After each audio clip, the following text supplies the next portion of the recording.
अगले दिन क्लासरूम में नाकिजामा और शिबुसावा के बारे में बातें हो रही थी कि वो कहाँ गायब हो गए। जहाँ क्योका सैया और मुगाओ को बताता है कि इस जगह पे एक मॉन्स्टर है जो इंसानों को दुश्मन है, पर वो डायरेक्टली नहीं बताता कि वो मॉन्स्टर नाना ही है। पर सैया और मुगाओ को नहीं लगता कि ऐसा कुछ हो सकता है, वो भी इस जगह पर, और वो इसके बारे में सोचने लगते हैं। पर तभी कुछ लड़कियां चिल्लाने लगती है क्योंकि मिचाऊ को किसी ने लव लेटर दिया है कि उसको मिचाऊ से मिलना है। मिचाऊ की एबिलिटी हील करना थी। तभी वो नाना के पैरों पर चोट को देखती है जिसे चाट कर वो उसे ठीक कर देती है। पर इसमें एक प्रॉब्लम थी कि जितनी बार वो हील करेगी उतनी बार ही उसकी लाइफ के कुछ समय कम हो जाएंगे। उसके बाद मिचाऊ उसका इंतजार करने लगती है जिसने वो लेटर भेजा था, पर यहाँ कोई भी नहीं आता। पर थोड़ी देर के बाद यहाँ पर नाना आती है और तभी वो उसे बताती है कि ये लेटर वाला नाटक उनके ही क्लास के 2 लड़कियों ने किया है जिनका नाम किरारा और कावरी है। मिचोरी उसे बताती है कि इन लोगों ने मुझे काफी परेशान किया है और वो नाना को थैंक्स कहती है कि उसने उसे उस लेटर के बारे में बताया। जिसके बाद वो नाना को खाना खाने के लिए लेकर जाती है और यहाँ नाना अपना अगला टारगेट ढूंढ लेती है जो कि मिचोरू है।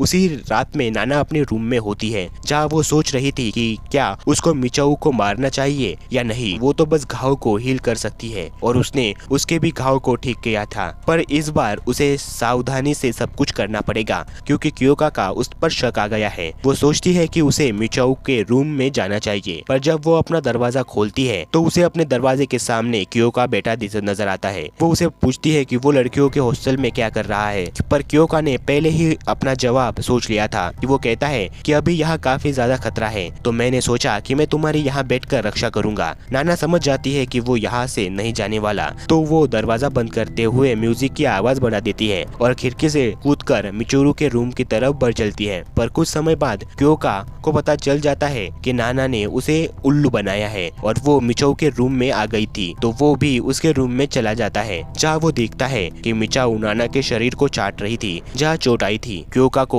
यहाँ देखकर नाना उसे बताती है जो इंसानों का दुश्मन है वो गायब हो सकता है और वो गायब रहकर ही सबको मारता है, जिसके कारण मैं यहाँ आ गई ताकि मैं मिचाऊ को बचा सकूं, पर उसने मुझ पर भी हमला कर दिया। पर क्योका जानता है कि वो झूठ बोल रही है, उसने अपने आप को ही चोट पहुंचाई है क्योंकि क्योका को लगे कि नाना कातिल नहीं है। क्योका मन में ही सोचता है कि अगर वो सच बोल रही है और उसे पता था कि मिचाऊ पर कोई हमला करने वाला है तो उसने मुझे क्यों नहीं बताया और क्यों उसने म्यूजिक बढ़ा दिया, और वो एनीमे भी यहाँ बस इन दोनों को मारने का नाटक कर रहा था या सच में मारने के लिए आया था। अगर ऐसा होता तो वो अभी तक उसे मार देता। ये सभी सवाल उसके मन में बचे हुए थे। अगले दिन वो इन सारे सवालों को नाना से पूछता है, पर फिर भी उसे कोई भी सबूत नहीं मिलता कि नाना झूठ बोल रही है, जिसके कारण वो उसे गुनहगार नहीं समझ सकता। कुछ समय बाद ये खबर क्लास में चारों तरफ फैल जाती है। सभी को पता है कि किसी राक्षस ने जो गायब हो सकता है उसने इन दोनों पर हमला किया है, और वो नाना को तसल्ली देते हैं कि उसने कितनी बहादुरी से उसका सामना किया। अब ये सुनकर नाना समझ गई थी कि उसे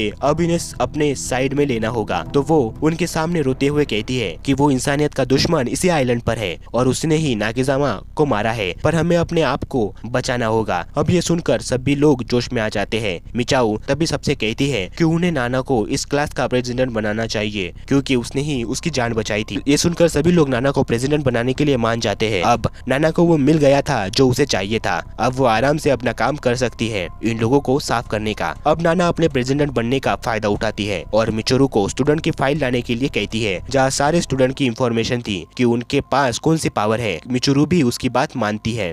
अब क्योका भी उसके साथ ही है ऐसा उसे लगता है, पर जब वो उससे सवाल करता है कि उसको जो चोट आई है वो किसी शार्प चीज से आई है, पर वो एनिमी के पास तो कोई चाकू नहीं था, तो क्या उसके नाखून ही इतने बड़े हैं कि उसने तुम्हें उससे घायल कर दिया। ऐसे सवालों से नाना को उस पर शक हो जाता है, तो वो डिसाइड करती है कि इसे सबसे पहले उसे हटाना होगा। तो वो इस बार उसके लिए एक नया प्लान करती है। वो जंगल में जाकर जहर में एक पिन डुबाती है, जिसका मतलब अब वो क्योका को जहर देने वाली थी। वो अपना काम पूरा कर रही थी। उस रात के बाद की रात में नाना अपने हॉस्टल में आ जाती है, पर उसी वक्त उस पर कोई नजर रखे हुए था। वो कौन था वो हमें अगले एपिसोड में पता चलेगा। तब तक इस एपिसोड को हो सके तो सब्सक्राइब कर लो। बाय।